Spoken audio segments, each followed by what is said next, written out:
Hello दोस्तों। चलिए आज आप लोगों के लिए एक और अच्छी वीडियो लेकर के आए हैं। और आज हम लोग पढ़ने वाले हैं जो कथन और पंक्तियां हैं। अभी तक आपको एक एक दो दो पंक्ति मिल रही होंगी बुक्स में पढ़ने के लिए। तो कुछ हम आप लोगों के लिए महत्वपूर्ण काव्य पंक्तियां लेकर के आए हैं। और ये जो पीडीएफ है इसके बारे में थोड़ा सा हम बता देते हैं। ये 18 पेज की पीडीएफ है। यदि आप चाहें तो इसको 3-4 घंटे अच्छे से बैठ करके पढ़ सकते हैं। इसमें आदिकाल, रीतिकाल, भक्तिकाल, आधुनिक काल सभी पंक्तियों को समाहित किया गया है। कवि के नेम से यहाँ पर दी गई हैं, आप देख पा रहे होंगे। ये विद्यापति की हैं, सरहपा की हैं, कन्हपा की हैं। भक्ति काल में हम देखेंगे तो यहाँ पर ये कुछ कथन दिए गए हैं। और इसके बाद तुलसीदास दोहाबली से कौन कौन सी पंक्ति है, कविताबली से कौन सी है, विनय पत्रिका से कौन सी है, ठीक है, रामचरितमानस से कौन सी पंक्ति हैं, जायसी जी की कौन सी पंक्ति, मीराबाई की, रहीम, गुरु नानक, सूरदास, सबकी पंक्तियों को यहाँ पर समाहित किया गया है। और ये जो पीडीएफ है ये मात्र 10 रुपये में आपको मिल सकती है। और इसका 10 रुपये शुल्क बेटा इसलिए रखा गया है जिससे हमारे पास फालतू मैसेज ना आए, ठीक है। केवल वही मैसेज करें जिनको वास्तविकता में लेना है या इससे पढ़ना है। कई बार क्या होता है कि हमारे पास बहुत सारे फालतू मैसेज आते हैं और हम परेशान होते हैं, ठीक है। तो मात्र इसके जो पैसे हैं वो 10 रुपये हैं। और यूनिट 12 से लेकर यूनिट 20 तक के जो हैं वो 99 रुपये हैं। 700 प्लस MCQs आपको मिलेंगे। तो चलिए हम ज़्यादा देर ना करते हुए अपने सेशन पर आते हैं। और यहाँ पर हम पढ़ रहे हैं बेटा कथन, ठीक है। तो कथन में देखेंगे थोड़ा बहुत, अगर हमारे पास देखिए ट्रिक अगर आती है तो हम बिल्कुल आपको बताएंगे। तो पहला कथन है कि लेकिन जोर देकर कहना चाहता हूँ कि अगर इस्लाम नहीं आया होता तो भी इस साहित्य का 12 आना वैसा ही होता जैसा आज है। तो यहाँ पर 12 आना एक संख्या आई है, एक क्या आई है, संख्या आई है हमारे कथन में। और यहाँ पर संख्या यदि किसी के नाम में है तो वो है किसके, हजारी प्रसाद के नाम में भी एक संख्या है। तो आप इसको आराम से लगा सकते हो कि ये जो कथन है वो किसका है, आचार्य हजारी प्रसाद जी का है, ठीक है। दूसरे कथन को हम पढ़ेंगे। और दूसरा कथन है समूचे भारतीय इतिहास में अपने ढंग से अकेला साहित्य है, इसी का नाम भक्ति साहित्य है, यह एक नई दुनिया है। ये जो कथन है वो किसका है? तो देखिए मैं आप लोगों को बता देता हूँ कि यहाँ जो शब्द आया है समूचे भारतीय इतिहास में भक्ति साहित्य के लिए आया है। और वास्तविकता में अगर कोई भक्ति करता है तो वो करते हैं कौन, द्विवेदी लोग, यानी कि पंडित लोग क्या करते हैं, भक्ति करने का काम करते हैं। या फिर ऐसा कह सकते हैं कि जो आचार्य होते हैं वो भक्ति से संबंधित होते हैं, ठीक है। चलिए आगे हम बढ़ेंगे। और अगला है भाषा पर कबीर का जबरदस्त अधिकार था, वे वाणी के डिक्टेटर थे, ये किसने कहा था, ठीक है। तो देखिए यदि जब भी आपसे अधिकार की बात कही जाए तो अधिकार से भी आपको सीखना है कि भाषा पर कबीर का ज़बरदस्त अधिकार था, वे वाणी के डिक्टेटर थे। तो वाणी के डिक्टेटर तो वास्तविकता में यदि कोई होता है तो वो कौन होते हैं, पंडित जी होते हैं, यानी कि द्विवेदी हो गए। आचार्य होते हैं वो क्या होते हैं बेटा, जैसे हम हैं, हम जो हैं अभी हम थोड़ा सा मान लीजिए कि आपको वाणी से अपनी लुभा रहे हैं, तो ये भी आप कह सकते हो कि जो आचार्य होते हैं जैसे आचार्य देवकी नंदन हो गए।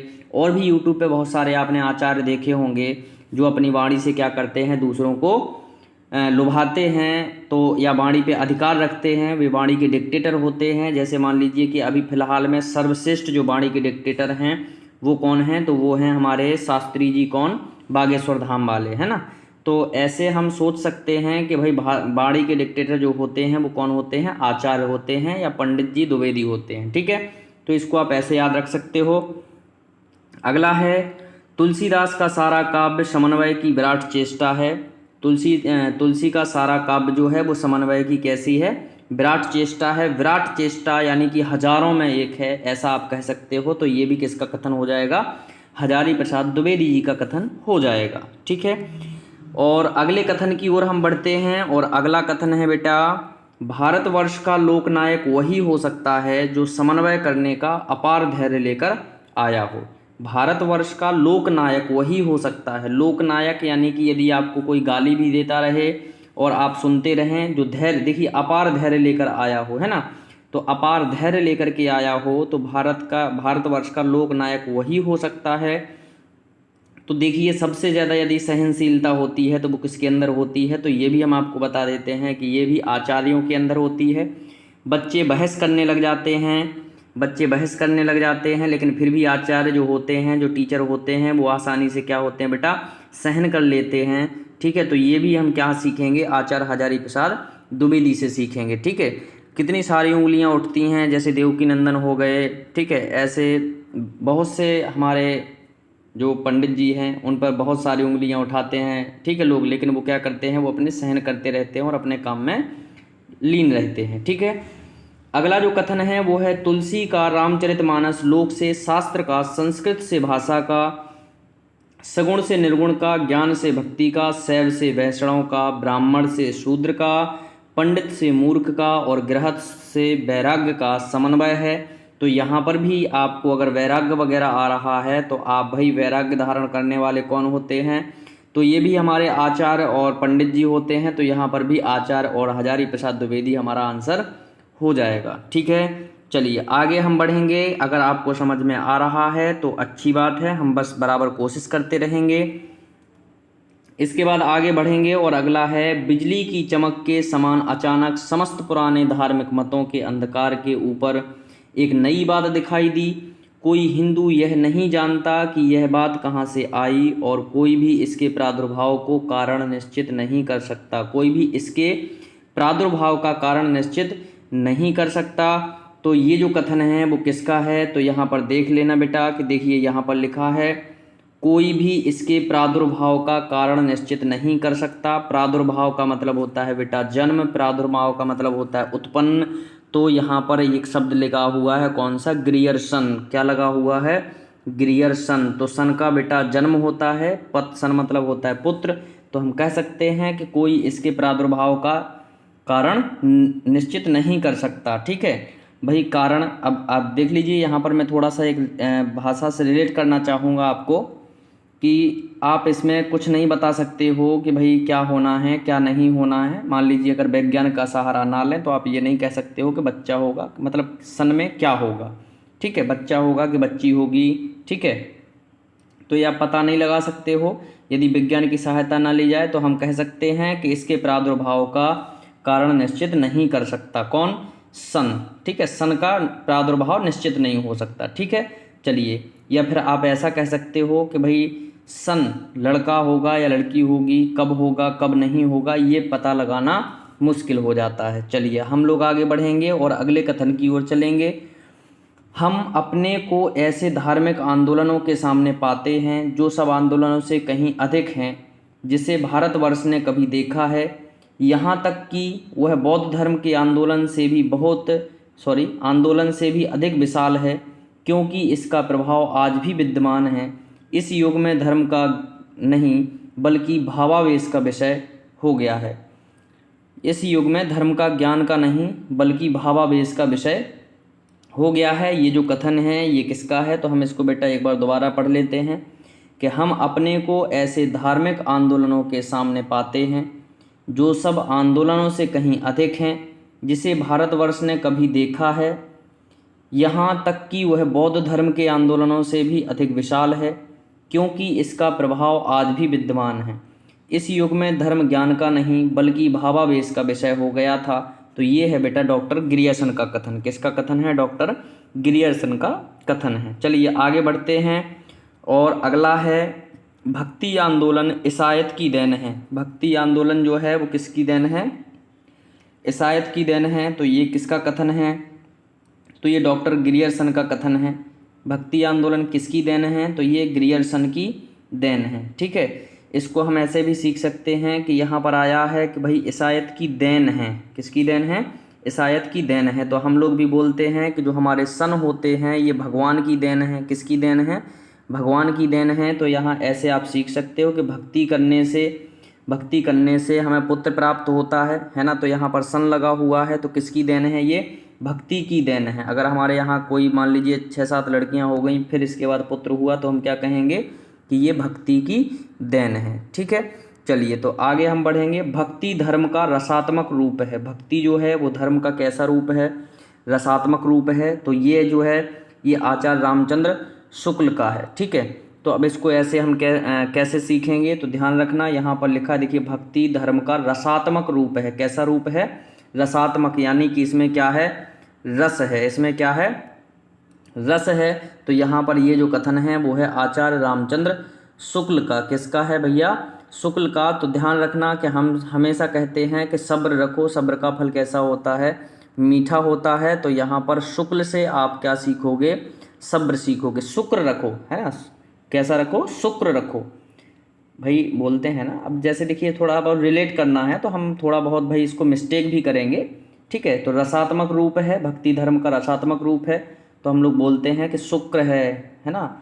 अब ये हमारे मध्य प्रदेश की भाषा है, इस वजह से हम ऐसा बोल रहे हैं, ठीक है। हम आपके शुक्रगुजार हैं, ऐसा हम लोग बोलते हैं। तो वास्तविकता में शुक्रगुजार हैं, मतलब आपने हमें रस दिया तो हम आपके क्या हैं?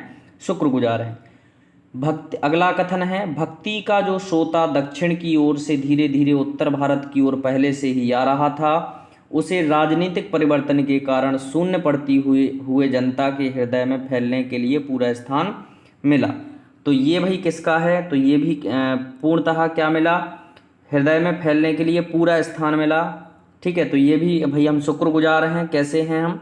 शुक्रगुजार हैं, यानी कि रामचंद्र शुक्ल शुक्रगुजार हैं कि हृदय में फैलने के लिए पूरा स्थान दिया आपने हमें, ठीक है। स्थान मिला, इतने से बस याद रख लेना, स्थान मिला, यानी कि हम आपके शुक्रगुजार हैं कि हमें आपने स्थान दिया, ठीक है। तो ये किसका हो जाएगा? रामचंद्र शुक्ल का हो जाएगा।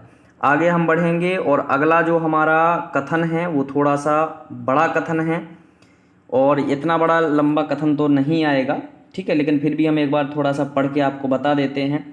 देश में मुसलमानों का राज्य प्रतिष्ठित हो जाने पर हिंदू जनता के हृदय में गर्व और उत्साह के लिए वह आकाश न रह गया। उसके सामने ही देव मंदिर गिराए जाते थे, देव मूर्तियां तोड़ी जाती थीं और पूज्य पुरुषों का अपमान होता था, और वे कुछ ना कर सकते थे। ऐसी दशा में अपनी वीरता के गीत ना तो वे गा ही सकते थे और ना बिना लज्जित हुए सुन ही सकते थे। आगे चलकर जब मुस्लिम साम्राज्य दूर तक स्थापित हो गया, तब परस्पर लड़ने वाले स्वतंत्र राज्य भी नहीं रह गए। इतने भारी राजनीति उलटफेर के पीछे हिंदू जन समुदाय पर बहुत दिनों तक उदासी छाई रही। अपने पौरुष से हताशा जाति के लिए भगवान की भक्ति और करुणा की ओर ध्यान ले जाने के अतिरिक्त दूसरा मार्ग ही क्या था? तो ये जो बेटा है, ये रामचंद्र शुक्ल का कथन है, इसको आप ऐसे ही याद कर लेना। चलिए अगला है, प्रतिभा उनमें कबीर में, प्रतिभा उनमें मतलब किसमें? कबीर में बड़ी प्रखर थी, ठीक है। तो प्रतिभा जो है वो किसमें प्रखर थी? तो आप बस इतना ध्यान रख लेना कि प्रतिभा यहाँ कबीर से आप लोग ध्यान रख लेना कि कबीर में तो थी ही, लेकिन साथ साथ में प्रतिभा सबसे ज़्यादा किसमें थी? तो वो थी रामचंद्र जी में। किसमें थी भैया? प्रतिभा रामचंद्र जी में, ठीक है। तो हम ऐसे इसको याद कर लेंगे कि प्रतिभा उनमें बड़ी प्रखर थी, किसमें? रामचंद्र जी में, ठीक है। तो ऐसे हमको याद करना है। इसके बाद हम चलते हैं अगले कथन पर, और अगला कथन जो है हमारा वो है ये रहा, ठीक है। कबीर तथा अन्य निर्गुणपंथी संतों के द्वारा रागात्मिका भक्ति और ज्ञान का योग तो हुआ है, पर कर्म की दिशा वही रही जो नाथ पंथियों के यहाँ रही थी। तो ये जो कथन है ये भी किसका है भैया? रामचंद्र शुक्ल का है। और इसको हम एक बार फिर आपको पढ़कर सुनाते हैं और रिलेट करने की कोशिश करेंगे, संबंध बनाने की कोशिश करेंगे। कबीर तथा अन्य निर्गुणपंथी संतों के द्वारा रागात्मिका भक्ति और ज्ञान का योग तो हुआ है, पर कर्म की दिशा वही रही जो नाथ पंथियों के यहाँ रही थी। तो देखिए हम आपको थोड़ा सा बता देते हैं कि यहाँ पर यदि संतों के द्वारा, तो संतों जैसे ही आ गया, तो यहाँ संतों की जो सेवा है वो सबसे ज़्यादा संतों की सेवा करने वाले कौन थे? तो वो थे रामचंद्र भगवान। तो यहाँ पर आप सीख लेना कि यहाँ पर भी क्या हो जाएगा? आचार्य रामचंद्र शुक्ल हो जाएगा, ठीक है। अगला है, कवि ने अपनी झाड़ फटकार के द्वारा हिंदुओं और मुसलमानों का कट्टरपन दूर करने का जो प्रयास किया वह अधिकतर चिढ़ाने वाला सिद्ध हुआ, हृदय का स्पर्श करने वाला नहीं। तो देखिए एक बार फिर हम, कबीर ने अपनी झाड़ फटकार के द्वारा हिंदुओं और मुसलमानों का कट्टरपन दूर करने का जो प्रयास किया वह अधिकतर चिढ़ाने वाला सिद्ध हुआ, हृदय का स्पर्श करने वाला नहीं। तो ये जो कथन है ये है आचार्य रामचंद्र शुक्ल का कथन है। चलिए हम अगले कथन पर बढ़ते हैं। और अगला जो हमारा कथन है भाई वो है हिंदी काव्य की सब प्रकार की रचना शैली के ऊपर स्वामी तुलसीदास ने अपना ऊंचा स्थान प्रतिष्ठित किया है। यह उच्चता और किसी को प्राप्त नहीं।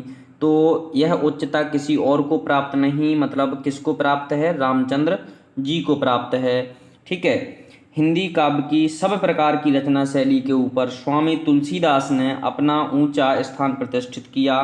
तो तुलसीदास ने बेटा रामचरितमानस लिखी है। इससे आप ये भी सीख सकते हैं कि ये जो कथन है वो किसका है? आचार्य रामचंद्र शुक्ल का है। ठीक है, ऊंचा स्थान प्रतिष्ठित किया, तो ऊंचा स्थान अभी फिलहाल में किसका है? हम सब लोग जो ज़्यादा भक्ति कर रहे हैं वो रामचंद्र भगवान जी की है।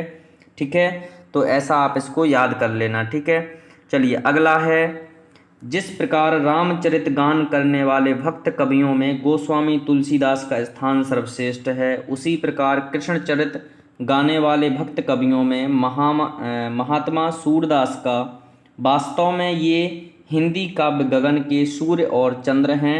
तो कौन है सूर्य और चंद्र?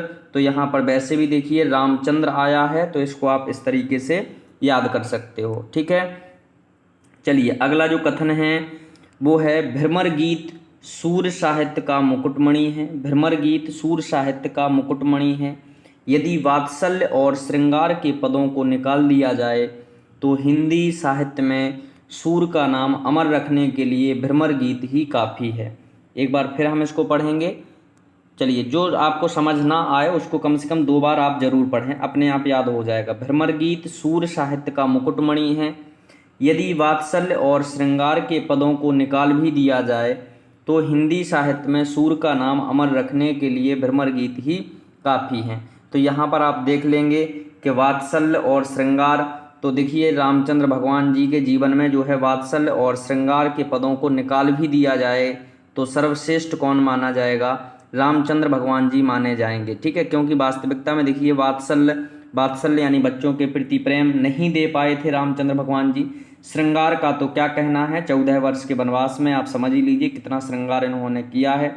ठीक है, तो अगर श्रृंगार और वात्सल्य को निकाल भी दिया जाएगा तब भी यहाँ पर सर्वश्रेष्ठ कौन है? रामचंद्र शुक्ल जी हैं। ठीक है, चलिए अगले कथन की ओर हम बढ़ते हैं। और अगले कथन पर बढ़ने से पहले हम आपको बता देते हैं इस पीडीएफ का मूल्य मात्र 10 रुपये रखा गया है।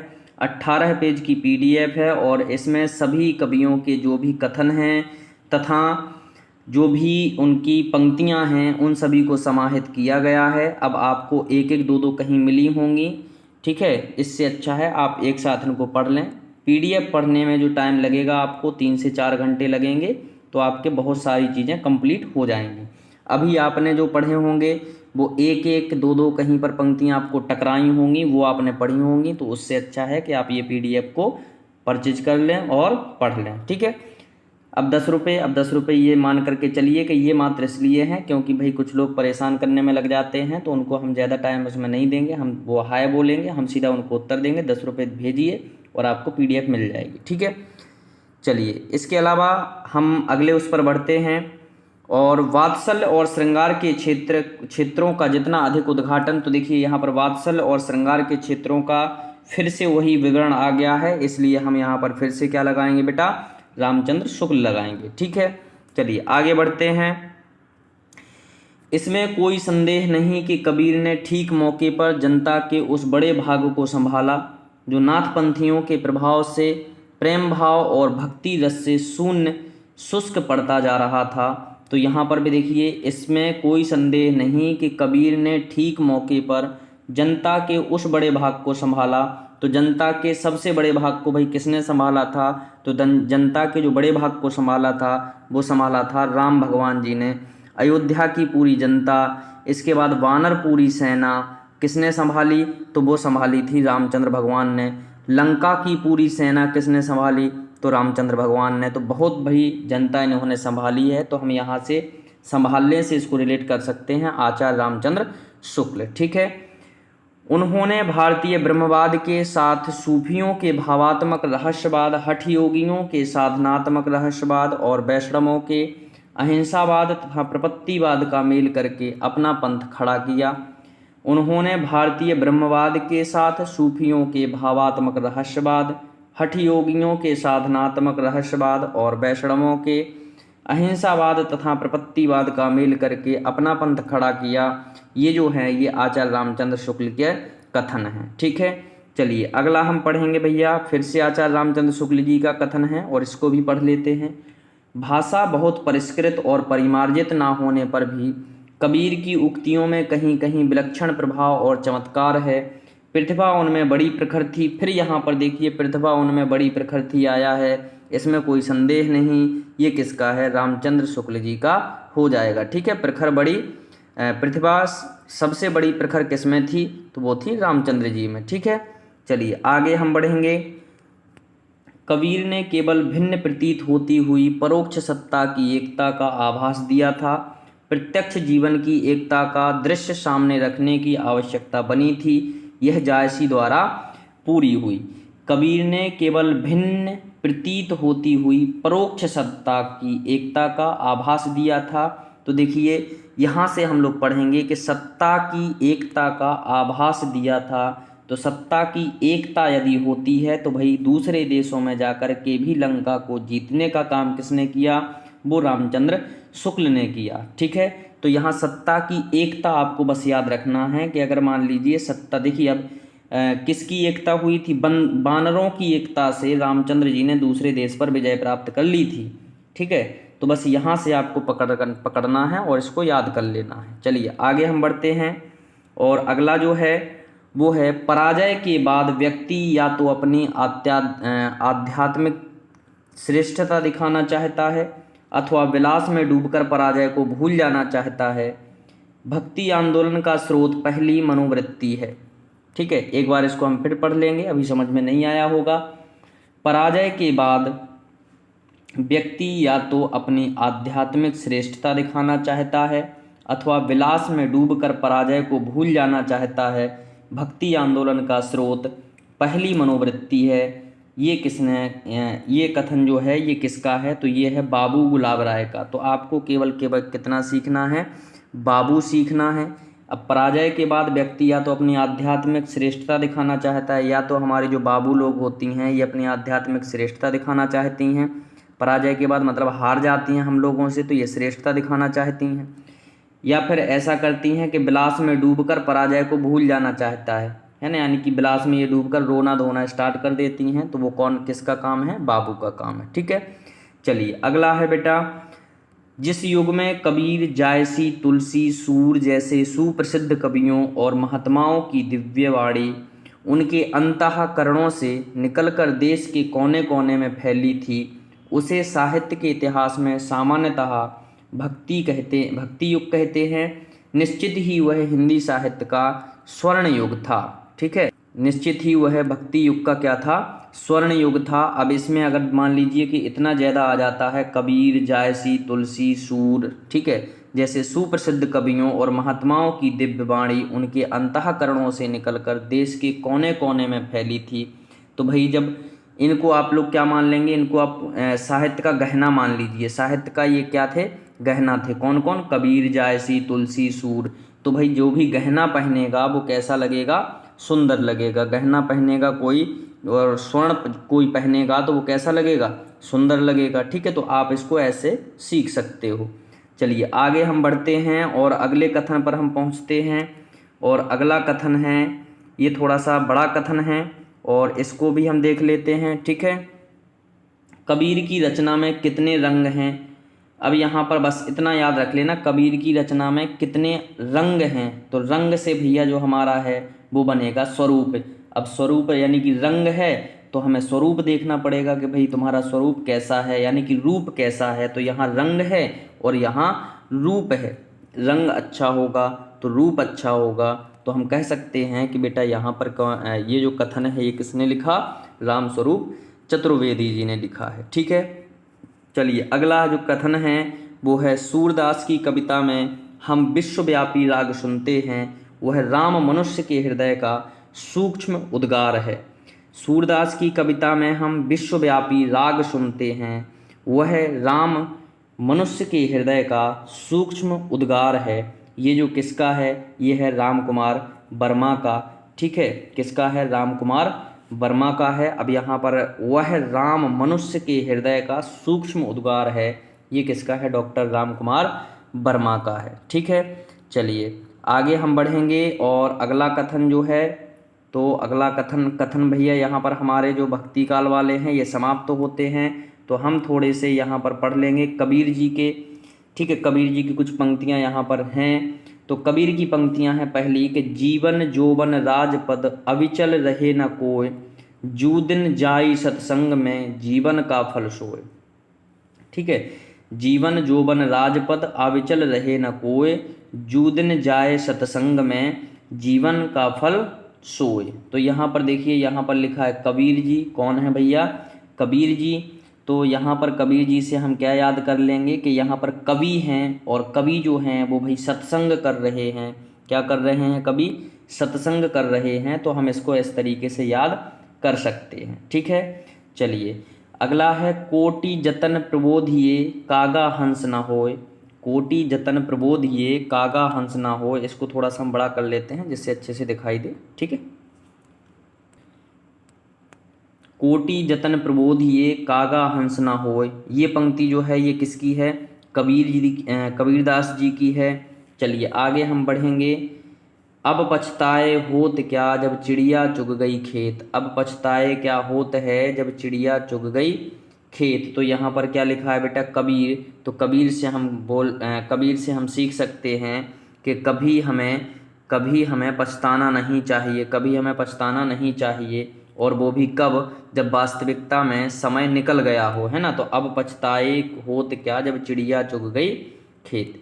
अगला है दुर्बल को न सताइए जाकी मोटी हाय। ये पंक्ति किसकी है, तो ये पंक्ति भी बेटा कबीरदास जी की है। ठीक है, दुर्बल को न सताइए जाकी मोटी हाय, जाको राखे साइयाँ मार सके ना कोय। जाको राखे साइयाँ कभी मार सके ना कोय, ऐसे सीख लेना। जाको राखे साइयाँ कभी मार सके ना कोय, और कभी से आपका क्या हो जाएगा, कबीर हो जाएगा। ठीक है, चलिए आगे हम बढ़ेंगे और अगला है हमारा मन के हारे हार है मन के जीते जीत। तो मन के हारे हार कब है, मन के हारे हार कब है, और मन के जीते जीत कब है। तो ये आपका किसकी पंक्ति हो जाएगी, कबीरदास जी की पंक्ति हो जाएगी। किसकी, कबीरदास जी की पंक्ति हो जाएगी। ठीक है, अगला है कथनी तजी करनी करे तो बिसते अमृत होए। ठीक है, कथनी तजी करनी करे तो कब बिस अमृत होए। तो ऐसे आप सीख लेना, कथनी तजी करनी करे तो कब बिसते अमृत होए, मतलब बिस से कभी अमृत हुआ है, बिस से कभी अमृत हुआ है, ऐसे सीखना। बिस से कभी अमृत हुआ है, तो कभी से आप फिर याद कर लेना यहाँ पर क्या, कबीर। जब हर बार आप कभी से कबीर करोगे तो आपको ऑटोमेटिक ही याद हो जाएगा। ठीक है, बोया पेड़ बबूल का आम कहाँ ते खाए। यानी कि भाई बोया पेड़ बबूल का, तो कभी आम कहाँ ते खाए। भाई कभी आपको आम मिल सकता है, कभी आपको आम मिल सकता है। पेड़ बबूल का बोओगे तो कभी आपको आम मिल सकता है। तो कभी से फिर यहाँ पर आपको क्या सीखना है, कबीरदास जी आपको सीख लेना है। ठीक है, पोथी पढ़ पढ़ जग मुआ पंडित भया न कोय। अरे पोथी पढ़ पढ़ के कभी कोई पंडित भया है, पोथी पढ़ पढ़ के कभी कोई पंडित भया है, तो कभी से फिर सीख लेना यहाँ कबीर। ठीक है, हरि जननी में बालक तोरा, हरि जननी में बालक तोरा, ये भी पंक्ति किसकी है, कबीरदास जी की है। तो इस तरीके से आपको सीखना है। और सेशन अब थोड़ा सा बड़ा हो जाएगा, इस वजह से आधे घंटे की हम वीडियो बना रहे हैं। तो यहाँ से हम लोग कल शुरू करेंगे, और आज हम विदा लेते हैं। और विदा लेने से पहले आपको न्यूज़ दे देते हैं कि ये PDF आपको मात्र 10 रुपये में मिल रही है। इसकी यदि हम कंटेंट की बात करें तो इस कंटेंट को आप देख पा रहे होंगे। ठीक है, रामचरितमानस से कौन सी हैं, मीराबाई, रहीम, गुरु नानक, सारी पंक्तियाँ, दादू दयाल, संत नामदेव, रज्जब, हरिदास निरंजनी, सींगा, धर्मदास, सबकी पंक्तियाँ आपको इसमें मिलने वाली हैं। ठीक है, साथ में कथन भी आपको इसमें मिलने वाले हैं कि किसका कौन सा कथन है। तो आप इसको खरीद सकते हो मात्र 10 रुपये में। और साथ में न्यूज़ दे दें कि इकाई 12 से लेकर के इकाई 20 तक की PDF आपको जो है वो मिल रही है मात्र 700 प्लस क्वेश्चनों के साथ ओनली 99 रुपये में। आप हमारे नंबर पर संपर्क कर सकते हैं। हमारा नंबर जो है वो ये यहाँ पर हमने प्रदर्शित कर दिया है। इस नंबर पर आप हमसे संपर्क कर सकते हो 70 67 60 62 61। इस नंबर पर संपर्क करके आप हमसे ये PDF ले सकते हो मात्र 99 रुपये में। ठीक है, 12 से 20 यूनिट तक की। ठीक है, 700 प्लस प्रश्नों के साथ। और ये जो जिस PDF से हम पढ़ा रहे हैं ये मात्र आपको 10 रुपये में मिलने वाली है। ठीक है, और जो 99 रुपये में लेता है 12 से 20 तक के लिए उसको ये फ्री में दी जाएगी।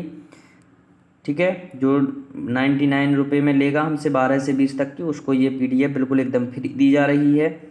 तो इस तरीके से अयोध्या सिंह, छायावाद, जयशंकर प्रसाद, कामायनी से कौन कौन सी हैं, सूर्यकांत त्रिपाठी निराला, ठीक है, सुमित्रा नंदन पंत, बादल राग, महादेव वर्मा, बालकृष्ण शर्मा नवीन, तो सबकी यहाँ पर पंक्तियाँ संजोई गई हैं, एकदम सबकी पंक्तियाँ आपको मिलेंगी। ठीक है, सुदामा पांडे धूमिल की, ठीक है, हिंदी गजल, जयशंकर प्रसाद, गोपाल नीरज, रामदरस, 18 पेज की PDF में इतनी सारी पंक्तियाँ आपको मिल रही हैं। मात्र यदि आप 3 से 4 घंटे इसको पढ़ लेते हैं तो आपको याद हो जाएंगी। ठीक है, और 3 से 4 घंटे में याद तो नहीं होंगी, लेकिन बार बार यदि आप 2-3 बार इसको पढ़ लेते हो तो कम से कम ये मान के चलिए 70% आपको हल्की फुल्की छवि जरूर याद रहेगी एग्ज़ाम में। ठीक है, तो चलते हैं और आज के लिए हम विदा लेते हैं। नमस्कार, जय हिंद, जय भारत। कल फिर मिलते हैं, इसी वीडियो को आगे बढ़ाएंगे।